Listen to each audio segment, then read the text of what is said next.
Hi everyone! Come along with us to day one of the Get Hired event. The event kicked off with Neil Joshi, the Dean of Student Experience, giving a warm welcome to everyone. Following that, Sabrina Finelli, a National Accounts Senior Associate at BMO GAM, shared her inspiring career journey, leaving us with 14 important lessons that she had learned along the way. We had our break time and then headed to our designated workshops. At the Communication Styles workshop, we learned about the different types of communication styles such as driver, expressive, amiable, and analytical. At Small Talk Made Easy, we were given tips on how to start and continue a conversation with someone. It was an interactive session where we talked with students and watched skit performed by our presenters to help assess the situation. At the Aligning Your Values to Your Future Career workshop, we discussed how they relate values to career satisfaction and strategies for identifying organizations that align with those values. Afterward, we got to hear from the alumni panel in which they shared their experiences about their quest to discover their professional paths,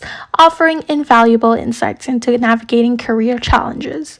We then wrapped up day one with dinner and networking with alumni. Thanks for joining. See you on day 2.